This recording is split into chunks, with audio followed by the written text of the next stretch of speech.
पाहताय JB TV news. बातमीत सत्यता हीच आमची ओळख। धुळे जिल्ह्यात 3 भाजप तर 1 राष्ट्रवादी नगराध्यक्ष।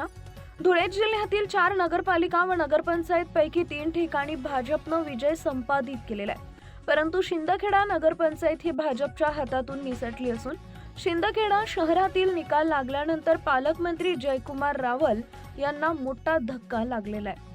कारण नुकतीच दोंडाईचा नगरपरिषद ही पालकमंत्री यांच्या मार्गदर्शनातून भाजपानं पूर्णतः बिनविरोध करून इतिहास घडवला होता।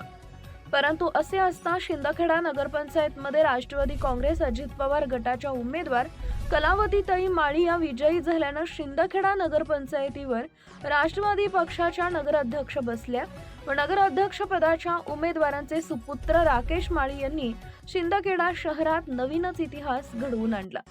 या ठिकाणी भाजप उमेदवाराबद्दल स्थानिकांमध्ये प्रचंड नाराजी असल्याचं समजलंय। तसेच भाजपाचे नगराध्यक्षपदाचे उमेदवार यांच्यावर देखील अनेकांची नाराजी असल्याचं देखील समजलंय। त्यामुळे शिंदखेडा नगरपंचायतीत राष्ट्रवादी काँग्रेस पक्षाला मोठी संधी साधता आली आहे। कुठेतरी विकास कामांबरोबरच लोकांच्या नाराजीचा सूर व भाजपनं दाखवलेला अतिविश्वास या अशा काही कारणांमुळे देखील कुठेतरी भाजपला पराभव स्वीकारावा लागला असल्याची चर्चा लोकांमधून ऐकायला मिळत होती। त्याचप्रमाणे शिरपूरमध्ये 32 पैकी 31 जागांवर भाजपनं विजय संपादित केलेला आहे। जिल्ह्यात 4ही नगरपालिकांमध्ये भाजपचे 76 नगरसेवक निवडून आले तर शिवसेना शिंदे गटाच्या 8 नगरसेवक निवडून आलेले आहेत। काँग्रेस पक्षाचे 1 तर राष्ट्रवादी अजित पवार गटाच्या 4 आणि शरद पवार गटाचा 1 असे नगरसेवक निवडून आलेले आहेत। या निवडणुकीत यमायमनं शिरपूरमध्ये खातं उघडलंय। पिंपळनेरमध्ये 2 पक्षांना संधी मिळालेली आहे। मुख्य संपादक जतीन बोरसे। शिरपूरची जनता ही मला 85 पासून मदत करत आलेली आहे आणि ते दरवेळी 5 वर्षाने ते आमच्या सांगण्यावरूनच ह्या शहरामध्ये प्रेसिडेंट आणि सगळे सदस्य ते निवडून देतात, कारण आम्ही त्यांच्या विश्वासाला पात्र झालोय असं आम्हाला वाटतंय।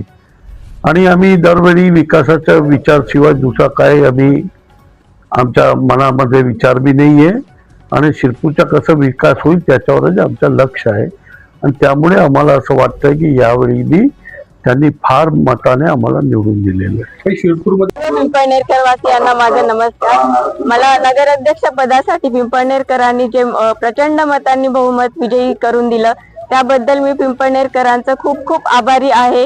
हा फक्त माझा विजय नसून हा पूर्ण पिंपळनेरकरांचा विजय आहे असं मी मानते। तसेच मी व माझे काही नगरसेवक पदाचे जे विजयी उमेदवार आहे आम्ही सर्व मिळून एकनिष्ठेने व पारदर्शकपणे पिंपळनेरचा विकास करण्याचा पूर्ण प्रयत्न करू अशी मी ग्वाही देते। धन्यवाद। नगर परिषदांचे जे निकाल जाहीर होत आहेत त्याच्यामध्ये भारतीय जनता पक्षाचा झंझावात आपण सगळीकडे बघतोय। आज पिंपळनेरमध्ये सुद्धा एक भारतीय जनता पक्षाचा प्रचंड मोठा झंझावात बघायला आम्हाला मिळतोय। आज आमच्या नगराध्यक्ष पदाच्या उमेदवार सवलेताई ह्या 1366 मतांनी त्या ठिकाणी निवडून आले आहेत। प्रचंड मोठं मतदान आणि प्रचंड मोठा लीड घेऊन त्या ठिकाणी आमचा भारतीय जनता पक्षाचे उमेदवार निवडून आले आहेत। एकूण 18 पैकी 8 जागांवरती आमचा नगरसेवक आणि 2 जागांवरती अपक्ष असे एकूण 10 नगरसेवक हे आमच्या विचारांचे त्या ठिकाणी निवडून आले आहेत। फार पिंपळनेरच्या नगरपालिकेच्या रहिवाशांनी नागरिकांनी फार मोठा उत्साह या निवडणुकीमध्ये दाखवला आणि चांगल्या अपेक्षेने त्या ठिकाणी त्यांनी या ठिकाणी मतदान केलंय। येणाऱ्या काळामध्ये आमचे सर्वांचे नेते माननीय देवेंद्रजी फडणवीस साहेब यांच्या नेतृत्वाखाली पिंपळनेर नगर परिषदेमध्ये सुद्धा जसा विकास हा संपूर्ण महाराष्ट्रात चाललाय तशाच प्रकारचा विकास या नगर परिषदेमध्ये आमच्या नगराध्यक्षांच्या आणि या संपूर्ण टीमच्या माध्यमातून केल्याशिवाय आम्ही राहणार नाही।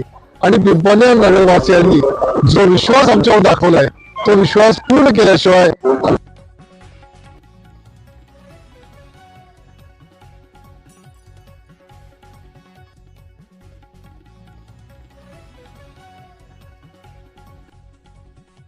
आपल्या परिसरातील महत्त्वाच्या बातम्या पाहण्यासाठी आजच आमच्या जेबी टीव्ही न्यूज चॅनलला YouTube वर सबस्क्राइब करा आणि बेल आयकॉन प्रेस करा।